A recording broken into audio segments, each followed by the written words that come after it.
திரு அன்புமணி ராமதாஸ் அவர் பேசுறாரு. நாங்க அண்ணா திமுக கூட்டணி இருந்தாலும் சரி, திமுக கூட்டணி இருந்தாலும் சரி, ஐயோ பிச்சை போடுங்க, ஐயோ பிச்சை போடுங்க, ஐயோ பிச்சை போடுங்க கூட அப்படித்தானே போட்டு நாடாளுமன்ற ஆகிருக்கிறீங்க.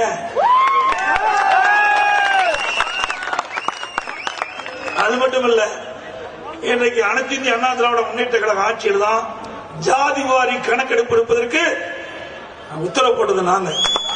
நான் முதலமைச்சர் இருக்கும் போது அறிவிச்சார். சி.வி. சண்முகம் சட்டத்துறை அமைச்சர் இருக்கும் போது உத்தரவு போட்டிருக்காங்க. மறைக்க முடியுமா? மறைக்க முடியுமா? தெளிவா ஆர்டர் போட்டுக்கிறோம். 2020 டிசம்பர்ல ஆர்டர் போட்டுக்கிறோம்.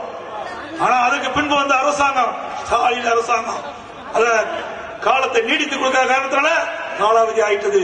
அனைத்து இந்திய அண்ணா திராவிட முன்னேற்ற கழக அரசு தொடர்ந்தால் ஜாதி வாரி கணக்கெடுப்பு நிறைவு பெற்றிருக்கும். இப்போ பாரதிய ஜனதாவோட போய் கூட்டணி வச்சிருக்கிறீங்க. அங்க ஜாதி வாரி கணக்கெடுப்பு நடத்த மாட்டோம் என்று சொல்லிட்டேங்க. அப்ப உங்க கொள்கை என்னாச்சு?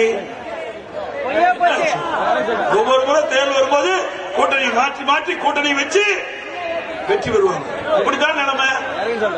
நம்மை பற்றி விமர்சனம் செய்யறாங்க. அதிமுக பொறுத்த வரைக்கும் கொடுக்கப்பட்ட வாக்குறுதியை நிறைவேற்றிட்ட அரசு அதிமுக அரசாங்கம். கூட்டணி தர்மம் என்று சொன்னால் அது அதிமுகவுக்கு தான் பொருந்தும், வேற எந்த கட்சிக்கு பொருந்தாது. அது மட்டுமல்ல, திரு மோடி அவர்கள் சொல்றாரு வாரிசு அரசியலுக்கு முற்றுப்புள்ளி வைக்கிறாரு. இப்போ கூட்டணி இருக்கிற கட்சி என்ன கட்சி? அது வாரிசு அரசியல் தானே. உங்க கட்சி, உங்க கூட்டணியில் வாரிசு அரசியல் இடப்பட்டது இல்ல. அவர்கள் எல்லாம் சந்தர்ப்ப சூழ்நிலைக்கு தக்கவாறு நம்முடைய நிலைப்பாட்டை மாற்றிக் கொள்வார்கள். ஆனால் அனைத்து இந்திய அண்ணா திராவிட முன்னேற்ற கழகத்தை பொறுத்த வரைக்கும் ஒரே நிலைப்பாடுதான். அதிலிருந்து எப்பொழுதும் மாற மாட்டுவோம். அது எங்களோட கூட்டணி வைக்கிறவங்க யாராக இருந்தாலும் கூட்டணி தர்மத்தின்படி நாங்கள் நடந்து கொள்வோம். ஆனால் சில பேர் சில காலத்திற்கு அவளுக்கு சந்தர்ப்பம் கிடைக்கின்ற போது எங்களோடு கூட்டணி அமைத்து அவருடைய சாதமாக பயன்படுத்தி மற்றவர்களை உதாசனப்படுத்திக் கொண்டிருக்கிறார்கள். அதற்கெல்லாம் இந்த தேர்தலில் ஒரு விடுவி காலம் பிறக்கும். அதோட நீட் தேர்வு பேசிட்டே இருக்க. நீட் தேர்வை கொண்டு வந்தது காங்கிரசும் திமுக. 2010 மத்தியில் ஆட்சி இருந்தது காங்கிரஸ் ஆட்சி.